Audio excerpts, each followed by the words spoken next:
ሰላም የግሎብ ዶክ ቤተሰቦች፣ ኢየሩስ ነኝ ከግሎብ ዶክ አካዳሚ። ዛሬ እንግዲህ ስለ አፕሊኬሽናችን በአብዛኛው የምንጠይቋቸውን አንዳንድ ጥያቄዎች ለመመለስ መጥቻለሁ። የመጀመሪያው ከከፈልን ወይም ሰብስክራይብ ካደረግን በኋላ አፑን ያለ ኢንተርኔት ወይም ኦፍላይን መጠቀም እንችላለን ወይ ነው? አዎ ይቻላል። ቪዲዮዎቹን ዳውንሎድ በማድረግ ዳውንሎድስ የሚለው ሴክሽን ላይ ሄዳችሁ ያለ ኢንተርኔት ማየት መከታተል ትችላላችሁ። ከቪዲዮዎቹን ባሻገር ኖቶችንም ዳውንሎድ ማድረግ ይቻላል። ኢንተርኔት የሚያስፈልጓችሁ ጥያቄዎቹን ለመስራትና ኤአይ ቻትቦቱን አክሰስ ለማድረግ። ሁለተኛው ደግሞ አከፋፈሉ እንዴት ነው? በቴሌብር ብቻ ነው ወይ? የወላጆቻችን የቴሌብር አካውንት መጠቀምስ እንችላለን ወይ ነው? አፕሊኬሽኑ ላይ የገብታችሁ ኢንሮል ናው የሚለውን ስትነኩት ከቴሌብርም ባሻገር ሌሎች አማራጮችን ያሳያችኋል። ስለዚህ ከነሱ አማራጮች የሚመቻችን መጠቀም ትችላላችሁ።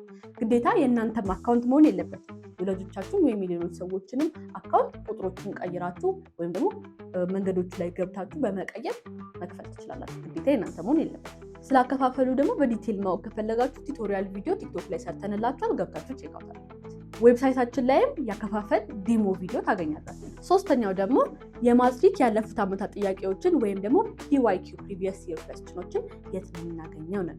እንግዲህ እነዚህን የምታገኙት የት ነው? በየምዕራፎቹ መጨረሻ ላይ ከዚህ ምዕራፍ የተውጣጡ ያለፉ ዓመታት ጥያቄዎች ተብሎ ለብቻው በቪዲዮ ታገኙታላችሁ ማለት ነው። እነዛ ምዕራፎች ላይ PYQ ቪዲዮዎች ከሌሉ ከዛ ምዕራፍ ጥያቄ አልወጣም ወይም ደግሞ ገና አፕሎድ እየተደረገ ነው ማለት ነው። ስለዚህ በትዕግስት ጠብቁ። አራተኛ ደግሞ አፑን በታብሌት በኮምፒውተር ወይም ፒሲ ወይም ደግሞ በቲቪ እንዴት መጠቀም እንችላለን ነው። እንግዲህ ከአፕሊኬሽኑ ባሻገር ዌብ ቨርዥንም እንዳለ አትርሱ። ስለዚህ በስልካችሁ ወይም ደግሞ በታብሌቶቻችሁ አፕሊኬሽኑ በቀላሉ ማውረድ እንደምትችሉት ሁሉ በቴሌቪዥናችሁ አንድሮይድ ከሆነ ዳውንሎድ ማድረግ ትችላላችሁ አፕሊኬሽኑን። ካልሆነ ግን በፒሲያችሁ እንዲሁም ደግሞ በቴሌቪዥናችሁ ዌብ ቨርዥኑ ላይ በመግባት ዌብ አፑን ሰርች በማድረግ እዛ ላይ የስልክ ቁጥራችሁንና ሎጊን ኢንፎርሜሽናችሁን በማስገባት መጠቀም ትችላላችሁ። አምስተኛው ደግሞ አፑ በየተወሰነ ጊዜ የይለፍ ቃል ወይም ፓስወርድ ይጠይቀኛል ለምንድን ነው የሚለው። እንግዲህ አፕሊኬሽናችን እንዲሁም ደግሞ ዌብሳይታችን የሚሰራው አንድ ዲቫይስ ላይ ብቻ ነው። ስለዚህ ሌላ ዲቫይስ ላይ ሎጊን ለማድረግ ስትሞክሩ ከዛኛው አውቶማቲክሊ ሎግ አውት አድርጎ እዚህ ላይ እንደ አዲስ ይጠይቃቸዋል ማለት ነው። ስለዚህ አንድ ዲቫይስ ላይ መጠቀማችሁን ብቻ እንዳትረሱ።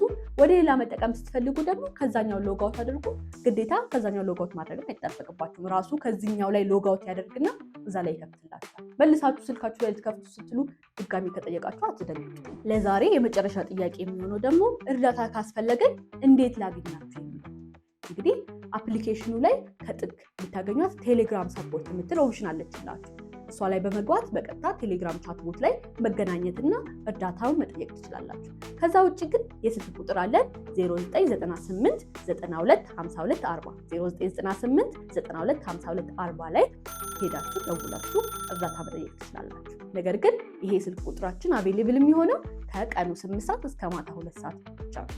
ተጨማሪ ጥያቄዎች ስለ አፕሊኬሽናችን አሏችሁ? እስኪ ኮሜንት ሴክሽን ላይ ያስቀምጡልኝና በሌላ ቪዲዮ ደግሞ መልስላችሁ።